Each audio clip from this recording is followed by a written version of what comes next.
Hi, welcome to this session on the Diffie-Hellman Key Exchange. Now, the Diffie-Hellman Key Exchange is a protocol that two people can use over a shared network connection, for example, to come to a shared key that they want to use for encryption. But let's jump into this in more detail. So symmetric key crypto lets two people share secret messages as long as they already have a shared key, right? So Alice and Bob can send each other encrypted messages, but they need to know the key that the other one is using. That's a key problem with symmetric key crypto, because how do we make sure that Alice and Bob know that key? So how do you share secret messages with someone when you don't already have a shared key with them? So what if Alice and Bob want to exchange secret messages, but they don't already have a key? What do? Well, they can't use symmetric key crypto because they don't have a shared key together. So the Diffie-Hellman problem is meant to help with that. Now, lots of computers on the internet, for example, want to be able to communicate through encrypted means, and they've never exchanged a key before. And so that's an example of an issue where this needs to occur. So if you go to Amazon to make a purchase and you use your credit card, well, you want that information to be encrypted between you and Amazon. But you've never gone to Amazon to exchange a secret key, so how do you make that work? Okay, so before we get into exactly how we handle this key distribution problem, I want to add a new character to our cryptographic game so far.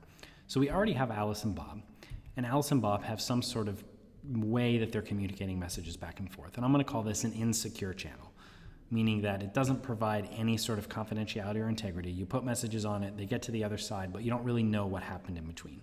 It's not secure. Eve is an eavesdropper, meaning someone who just watches what happens on that insecure channel, but doesn't change anything. So she's just watching the messages that Alice and Bob send back and forth. So Eve the eavesdropper is an attacker who can see Alice and Bob's messages, but Eve can't modify them. She's what we call a passive attacker, meaning she doesn't do anything except watch. Real-world examples of people who could be Eve, not necessarily that they are, but your internet provider could potentially just look at any internet traffic you generate. Most governments have the ability to look at internet traffic generated within their borders. Anyone nearby you, if you're using unencrypted Wi-Fi, like we have here at QU. Someone else on the same network can do some work to make themselves into an eavesdropper on your connection. There's lots of potential ways that someone could view traffic that you're producing on the internet, for example. Okay, so let's look at exactly what Eve can do. So Alice and Bob want to exchange messages. So Alice takes her secret message that she wants to send to Bob. She doesn't encrypt it, she just sends it. And when she sends it across that insecure channel, well, it passes through Eve's vision and Eve makes a copy because Eve can see everything that's communicated between Alice and Bob. Well, that's bad, right? Because Alice and Bob want confidential messages. So if Eve can see everything they do, then of course we need at least some sort of encryption, because that's the most obvious thing that they would want to do. So how do they choose a key? Well, that's the important question. If Alice and Bob have never communicated before, how do they choose a key? How do they make that work? So here's an idea. How about if Alice picks a key, she just chooses one at random, and she sends it to Bob, and then she encrypts a message with that key and sends that to Bob. Well, now Bob has the key and the encrypted message, and he can just decrypt it with the key. That should work, right? I mean, we're using encryption, and if Eve intercepts the message, well, she can't necessarily decrypt it, but doesn't work, hopefully for obvious reasons that you'll see. If Alice generates a key and sends it to Bob, well, Eve can see everything that Alice and Bob exchange, including the key. So now Eve has a copy of the key, and when Alice sends her encrypted message to Bob, Eve makes a copy of that too, and now Eve has the key and the message, and she can just decrypt it and do whatever she wants. So that's not going to work. So even though it sounds like a good, simple idea, hopefully for obvious reasons, you can see why you can't just send the key over the same insecure channel that you want to send the message over. Okay, so we can't pick a key and send it. We could pick a key together offline. So Alice and Bob could get together in some secret place, in person, and they could exchange keys. But this just is not feasible in the general case because there's too many people that you want to do encrypted communication with. Especially on the internet, there's a lot of different services you want to use. So that's just not a good option. So our solution is the Diffie-Hellman Key Exchange. This was invented by Whitfield Diffie and Martin Hellman in 1976. Ironically, it was independently invented at GCHQ, which is kind of the British government spy agency, a few years earlier, but they never released it because for them it was a national secret. So some of their math guys invented this same protocol but never released it, and then a few years later, independently, Diffie and Hellman also discovered it, and they did release it. What the Diffie-Hellman Key Exchange allows is it allows Alice and Bob to exchange a key without Eve learning it. So that's important, and let's see how this works. Diffie-Hellman is based on some complex mathematics, not too complex. We'll look at them later in this talk. But in order to give you the idea first, we're going to start by describing it using colors, paint specifically, and then we'll look at the mathematics. So here's how the protocol would work if we were doing it with paint. In this case, instead of Alice and Bob trying to come together to form a secret key, Alice and Bob are going to come together to try and form a secret color. And Eve's job is to try and figure out what color Alice and Bob have agreed upon in secret. So the first part of the protocol is that Alice and Bob agree publicly on just some starting color, let's say blue. So they announce to each other and to the world, blue is our starting color.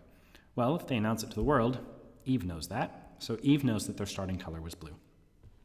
Next, Alice and Bob each pick a secret color. In this case, we'll have Alice pick this burnt orange, and we'll have Bob pick this light green. Now, it's a secret. Alice picks her color, Bob picks his color. They don't tell anybody, even each other, what their secret colors are. So that means Eve doesn't know the secret colors because they never send it to anyone. In the next step, Alice is going to take the blue color that everybody knows about and her secret color, and she's going to mix them together. And in this case, when you mix that blue and that burnt orange, you get kind of an ugly looking pink. And Bob's going to do the same thing. He's going to mix together the blue and his secret green, and you get kind of a slightly more bluish green. So what do we have so far? Alice and Bob each know the publicly known blue. They each have their own secret color.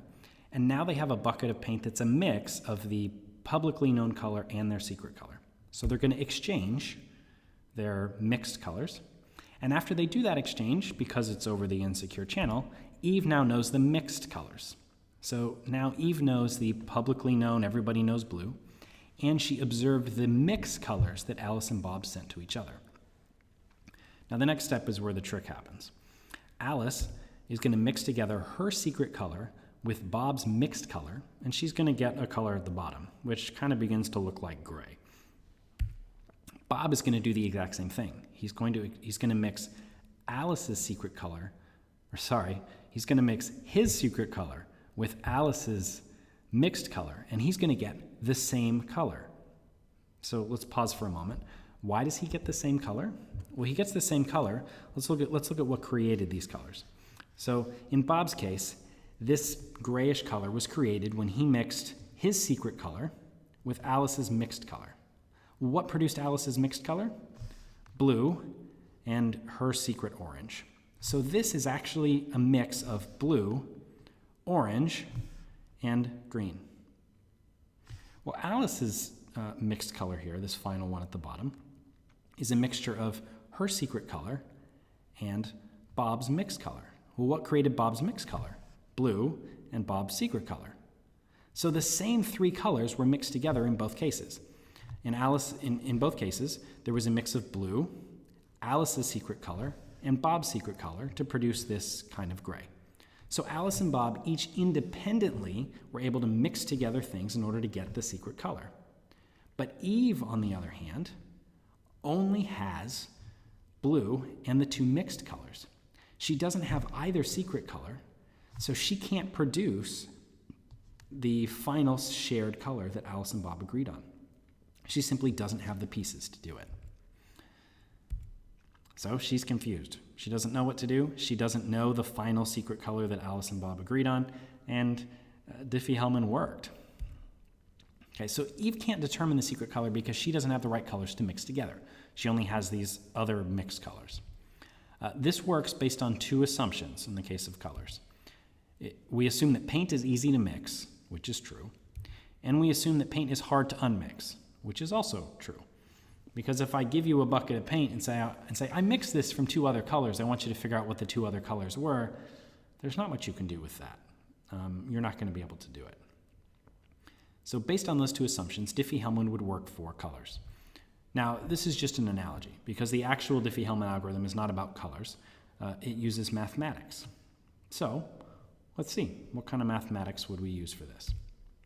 So in math, Diffie-Hellman is based on modulo exponentiation, which is really not that hard of a concept. And it makes use of prime numbers and primitive roots, which is a slightly harder concept. But the basic math for this is not hard. So let's walk through an example where I can show you what this looks like with smaller numbers, so you can at least see what kind of math we're doing. I want to say that this example is taken from Wikipedia, and Wikipedia has a lot of excellent cryptographic explanations, which is why I used theirs here. Okay, so the first step in doing Diffie-Hellman, real Diffie-Hellman, except with small numbers, is that Alice and Bob agree on a prime number p and a base value g.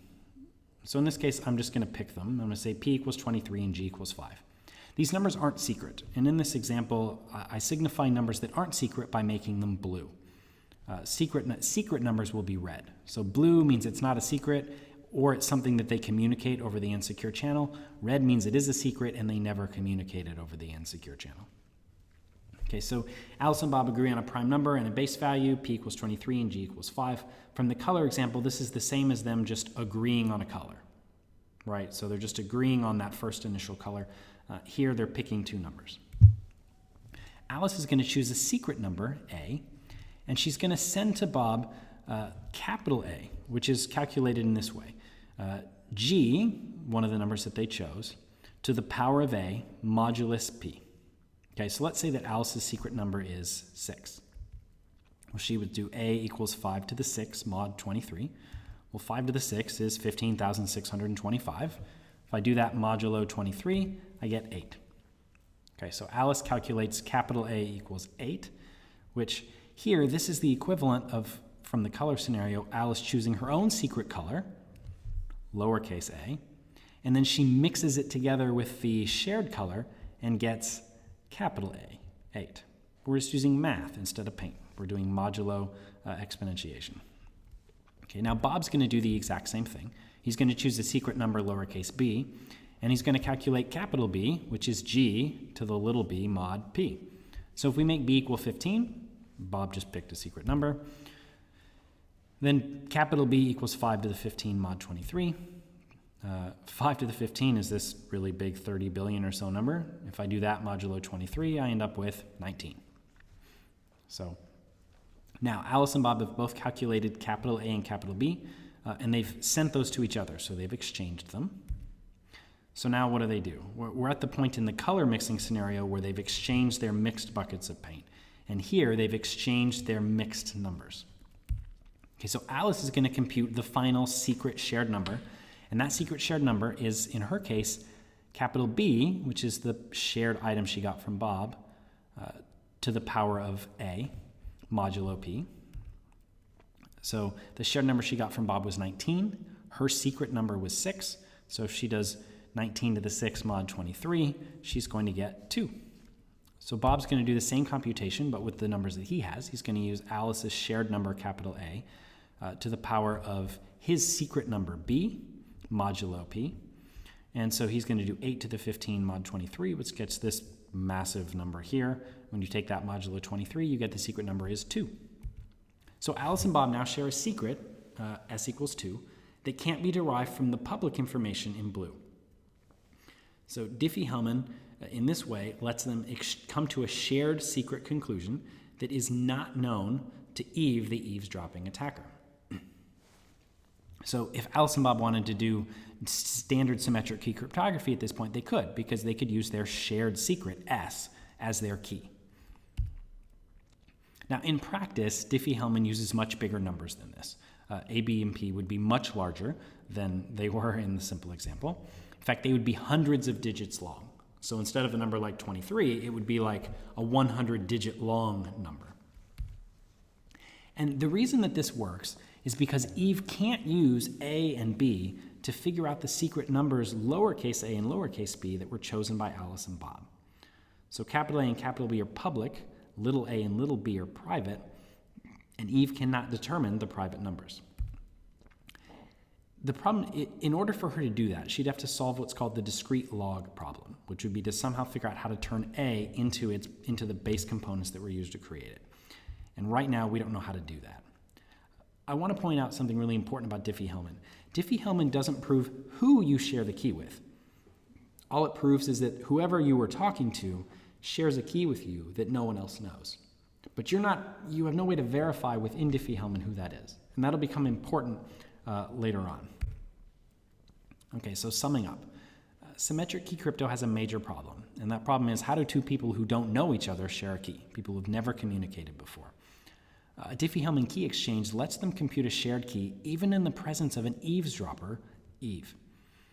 And I want to note that if Eve was active instead of passive, so if Eve was not a passive attacker who just watched, but she was an active attacker who manipulated messages, this wouldn't work.